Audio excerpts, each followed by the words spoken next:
김상원과 최명길의 선택으로 보는 미중 갈등.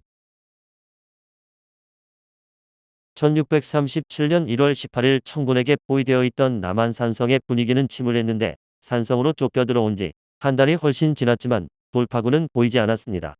연일 이어지는 추위에 병사들은 얼어 죽거나 동상에 걸려 쓰러지고 얼마 남지 않은 군량은 하루하루 줄어들고 있었는데 더욱 절망적인 것은 구원병이 끊겨 버린 것이었습니다. 시간은 자신들 편이라고 확신했던 청군 지휘부는 연일 출성과 항복을 독촉했는데 벼랑 끝에 몰린 조선 조정은 결국 청의 요구를 받아들일 수밖에 없었습니다. 이조판서 최명길이 청군 진영에 보낼 문서의 초를 잡았는데 문서는 조선 국왕은 절하고 대청국 관운인성 황제께 글을 올립니다라는 구절로 시작되어 조선이 처음으로 오랑캐 청을 황제국으로 인정하는 순간이었습니다. 글을 보고 통곡한 예조판서 김상원은 항복 문서를 빼앗아 찢어버리지만 최명길은 흩어진 종이 쪽을 주워 모아 풀로 붙이는데 처참하고도 희극적인 장면이었습니다. 17세기 초반 조선을 둘러싼 동아시아 정세는 심하게 요동쳤는데 15세기 이래 패권국으로 군림했던 명의 몰락이 뚜렷해지고 만주에서 급속히 떠오른 후금이 명에 도전하는 상황이 펼쳐지고 있었습니다. 두 나라 사이에 낀 조선의 처지는 괴로웠는데 임진왜란의 상처가 아물지 않은 상황에서 격변에 휘말렸기 때문으로 명은 조선을 끌어들여 후금과 싸움을 붙이려 했고 후금은 조선의 중립을 지키라고 압박했습니다. 명과 후금의 치어 샌드위치가 된 조선은 1627년에 정묘호란을 겪는데 명과의 결전을 앞두고 조선을 묶어두려 했던 후금의 침략을 받았던 것으로 후금군을 감당할 수 없었던 조선은 형제관계 화약을 맺습니다. 조선 지식인들은 고뇌할 수밖에 없었는데 그들이 지닌 세계관에서 보면 만주족 후금은 분명히 오랑캐이자 금수로 후금을 형으로 섬기는 것은 도무지 내키지 않는 일이었습니다. 그러나 상황은 갈수록 엄혹해졌는데 임금이자 부모로 섬기던 명은 후금에 계속 밀렸고 정묘호란 이후 후금은 명과의 싸움에서 연전연승하면서 기세가 높아졌습니다. 급기야 1636년 후금의 홍타이직하는 황제가 되기로 하고 왕후 조선에 그 사실을 통보하는데 칭제 사실을 알리려 후금 사신 용골대 일행이 입국하자 조선 조야는 정신적으로 공황 상태에 빠집니다. 중화국 명예 천자만이 천지간에 군림하는 유일한 황제라는 조선 지식인들의 믿음과 원칙에 엄청난 충격을 받았기 때문으로 조선 조정은 격앙되었습니다. 주하냐 척하냐의 선택. 대다수 신료는 명은 부모의 나라이고 후금은 부모의 원수인데다 명은 외란 때 조선을 도왔으므로 절대로 배신할 수 없다며 용골대 일행의 상경을 막으라고 촉구했습니다. 용골대 일행의 목을 베어 명으로 보내고 전쟁을 불사하자는 초강 경론을 펼치는 사람도 있었는데 김상원은 그런 주장을 폈던 척화파의 맏형격인 인물이었습니다. 천자국인 명을 섬겨온 예의와 명분을 수호하기 위해 후금과의 모든 관계를 끊고 결전의 길로 나가야 한다는 입장으로 명을 위해서라면 종사가 망하는 것도 감수할 수 있다는 주장이기도 했습니다. 그러나 소수파였던 주화파의 의견은 달랐는데 주화파의 대표자 최명길도 오랑캐와 척화해야 한다는 주장이 정론이자 원칙이란 사실을 부인하지는 않았습니다. 문제는 당시 현실에서 원칙을 관철하려 할 경우 나라가 망할 수도 있다는 점으로 최명길은 임금의 의리는 필부의 그것과 다르다며 조선의 임금이 명을 위해 종사를 망하게 할 수는 없다고 했습니다. 그러면서 정묘년에 맺은 후금과의 형제관계를 유지하도록 끝까지 노력하되 후금의 칭제에 대해 보호의 감정을 드러내지 말자고 강조했는데 기존의 관계를 무조건 파기하려던 척화파들을 비판했던 것입니다. 결단을 내려야 했던 인조는 결국 다수파인 척화파의 주장을 받아들여 후금과 맺은 형제관계를 파기하고 절규하기로 결정하지만 절규 이후에 대한 군사적 대책은 미흡했습니다. 청이 침략할 경우 서울을 떠나 강화도로 들어가 맞선다는 것이 주된 방책이었는데 1636년 12월 9일 압록강이 얼어붙자 청군 철기는 서울을 향해 내달려 12월 14일 선봉이 지금의 녹번동 부근까지 도달했습니다.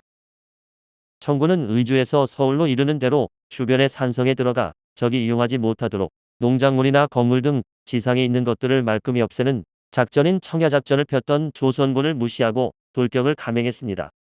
벌을 찔린 조선 조정은 강화도로 피난할 시간적 여유를 상실했고 남한산성으로 들어갈 수밖에 없었는데 당시 남한산성에는 1만 4천여 명의 병력과 그들이 45일 정도를 버틸 수 있는 군량밖에는 없었습니다.